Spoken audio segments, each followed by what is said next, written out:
Good day, this is Nation Voice Tower, your most preferred YouTube channel. How have we been? Lots of people have been calling out Godwin Emiefele for different offenses which he has, of course, committed and which he has been, charged to court for, all right? But we have been getting, subsequent reports from the Jim Obaze report. Jim Obaze is the investigative, the investigative accountant or the private investigator that was, contracted to probe the transactions of the Apex Bank. And while he's still probing, reports are emanating from the job of Jim Obaze over time.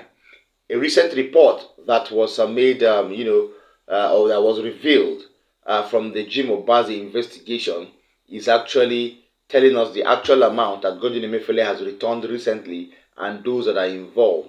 This amount will shock you. So, it has been exposed as investigations are ongoing. It has been revealed that Godwin Emiefele, the former CBN governor, has refunded 4 trillion naira, and also involved in this scam or this fraud is the ex-CBN deputy governor, Dr. Tunde Lemo. He has also allegedly refunded $500 million as this special investigator Jim Obaze and his team recover 12 trillion naira in sum total. Is that money not big enough? That money is quite awesome, overwhelming and mind-breaking. 12 trillion naira. Wow. Wow. Can this fund Nigeria's budget? Yes, it can, maybe. Wow, this money is much. Seriously, 12 trillion recovered already. Kudos to Jim Obaze. And this is the main, the focal point of our expose today. Ongoing investigations are coming to its apex as the embattled CBN governor, Godwin Emiefele, has been working round the clock to see that he returns, if not all of it, at least part of the embezzled billions and trillions of naira that were laundered while he was CBN governor, alongside other cronies of his that worked with him in the Apex Bank. Godwin Emiefele, after being granted bail in the sum of 300 million naira, Godwin Emiefele has also tried to see that he calls in all those members of his and people that were involved in laundering the billions and trillions of naira from the central bank to quickly make hay while the sun shines, to return at least part of the money that has been embezzled by them, in order to seek for pardon from the Nigerian president, Bola Ahmed Tinubu. According to the investigative report from Jim Obaze and his team, the same man who was assigned to take on the investigations and auditing of the Central Bank of Nigeria, Jim Obaze, the special investigator, has allegedly given reports over the investigation so far. According to Jim Obaze, he has recovered over 12 trillion naira that were looted mostly by members of the former President Muhammadu Buhari's administration. The former CBN governor, Godwin Emiefele, allegedly returned 4 trillion naira, gave up ownership of 6 banks linked to him, while a former deputy governor of the central bank, one Mr. Tunde Lemo, refunded $500 million. The committee of Jim Obaze, the investigator, has also rejected several millions of dollars in bribe offers from former members of the Buhari's government. All right, you've heard it all there. The erstwhile CBN governor, Godwin Emiefele, allegedly returned 4 trillion naira, and ex-CBN deputy governor, Tunde Lemo, as well as other people, making the amount of money recovered so far 12 trillion naira. Well, I would say things are going as planned, that's according to as regards the investigation, the probe on the Central Bank of Nigeria and its affiliated ministries, okay? I think this is a positive move to really probe the Godwin Emiefele case, because if there are people in Nigeria that can actually launder 12 trillion naira, that means Nigeria has money. Like, Nigeria is really, really rich, all right? And if we're really rich, that means Nigeria shouldn't be suffering as we are actually suffering, whether at home or whether in diaspora. People in Nigeria, especially those at home, are not supposed to suffer the kind of low standard of living that is being suffered now back at home. If not, why are we recovering all these funds? All right, we recover funds and then we use them for frivolities. This is not right. I would call out the federal government under Bola Asiwaju Ahmed Tinubu. This is not right. You can't recover millions and trillions of naira and then still, fuse these trillions of naira recovered in a sector that does not even count or does not even, make this money relevant. All right. Lots of sectors have received funds, but that does not mean recovered funds should be used for frivolities. Please, the anti-graft agencies, those involved, Bola Ahmed Tinubu, should please look into this and make sure that this 12 trillion naira, it will go a long way in helping lots of economic matters in Nigeria. This 12 trillion naira that has been recovered from Godwin Emiefele and his cohorts should be fused into somewhere that would really, that will really be very, very visible, and it should be also used judiciously in order to gain or to kind of spearhead a sort of economic progress in Nigeria. Secondly, I have a video that has gone viral within the last 24 hours. This video has Professor Patrick Lumumba. Professor Patrick Lumumba is a Kenyan lawyer, an activist, and also a former director of the Kenyan Anti-Corruption Commission. This man has been known for his straightforwardness and sincerity, transparency too, over time. But in this viral video, he blasted the Nigerian politicians and legislators.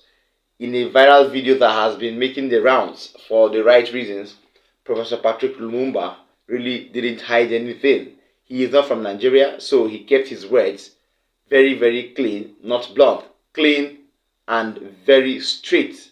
But people would not actually find this speech interesting, especially if you are in government, because he called them out in a way that they had never been called out before. Please stay tuned for Professor Patrick Lumumba. Continent where legislators are measured by the number of funerals that they attend, where the efficacy of legislators is measured by the number of weddings they attend, where their significance is measured by the number of men and women that they support on the day of their weddings. And therefore we live in a continent where the legislator is misunderstood. We live in a continent where legislators are not called and expected to perform their traditional functions. We were told then that you, honorable members of the House of Representatives, represented us. We were told then that you are our servants. And for a long time we believed that you are our servants. But over the years things did change, and we started believing that you are no longer our servants and that you had become our masters, and that therefore even when you claim to represent us in many African countries and you remind us that you are our servants, we do not believe you, because it is the newspapers that are left to say what you say. The question that you must ask yourself, and this is a personal question, now that you have been given the honor and privilege of serving Nigeria, now that Nigerians and Africans refer you to as honorable members, the question is, are you honorable members or horrible members? Because the question as to whether you are honorable is determined by the service that you render to the people. Now that Nigerians have given you the opportunity to think for them, to imagine for them, when it is reported in the Green Chamber magazine and we talk of Nigeria as being a great country, the question is, and we will be asking you, are you midwives for the good things of Nigeria? Are you midwives that deliver bouncing baby boys and girls? Or you are midwives that kill the children in the cradle? Nigerians will be asking those painful questions which are necessary but uncomfortable. Even as I'm congratulating you, ask yourself, do you deserve to be congratulated? Because my congratulations are only useful if you are servants of Nigeria. Nigeria is a great country, but I hold the view that Nigeria should be in the same space economically as Germany is. Nigeria should be in the same space politically as the United States is.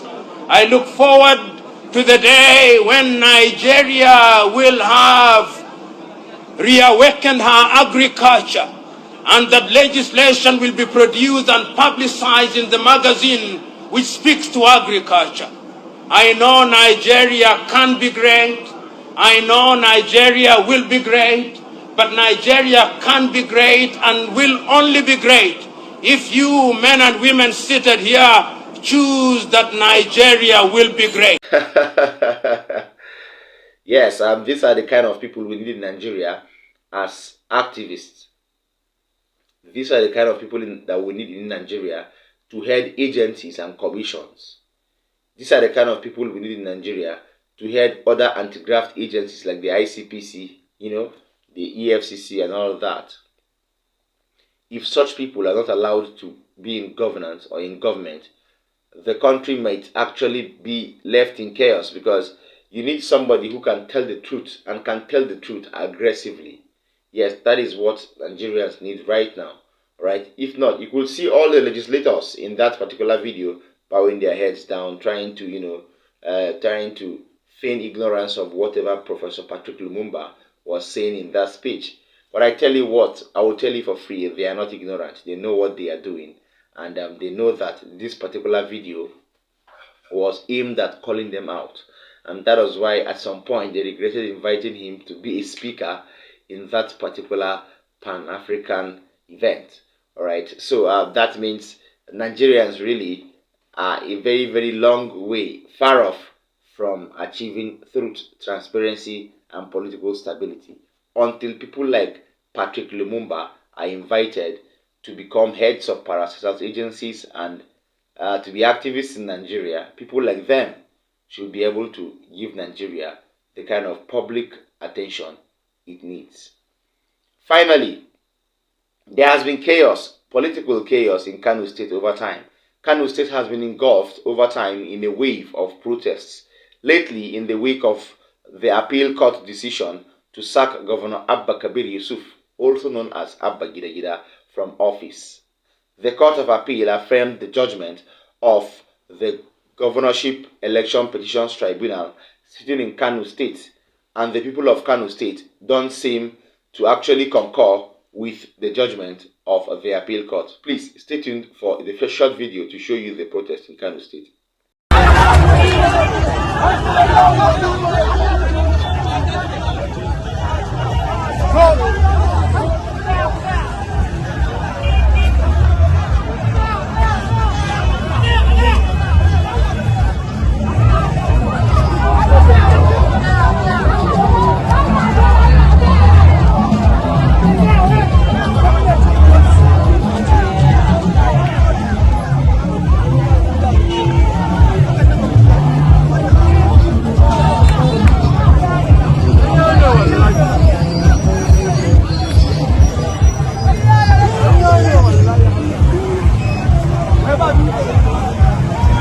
Alright, that was the video there. That protest is becoming something else. Somebody wrote on X sometime few moments ago. He affirmed on X and said, if there is going to be a revolution in Nigeria, then it would and it may start from Kano State or the northern part of Nigeria.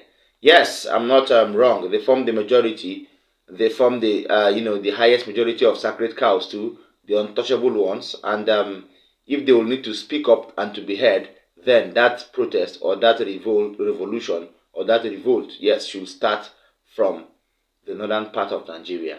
The people of Kano State seem to be in chaos because they feel that the man of the people, the same governor that has been chosen by the people, has actually or is facing a sort of dehumanization and a sort of tumult, tribulation, and a sort of political, disturbance and discomfort from the APC. And this particular part that had him sacked by the Court of Appeal, affirming the judgment of the tribunal, is something else. We hope he gets judgment at the Supreme Court because he seems to be the choice of the people. He seems to be the one that was brought on board by the people's willpower to exercise their franchise. Thank you so much for staying this far. I would actually urge you and thank you so much for staying so supportive over time. Please don't forget to like, share our videos. Don't forget to watch till the end. And if you're watching me for the first time, please tap the subscribe button. If you've been watching me and you've been getting my updates so late, then tap the notification bell so that when I drop a new update, you'll be privileged to see me. See you next time. Bye.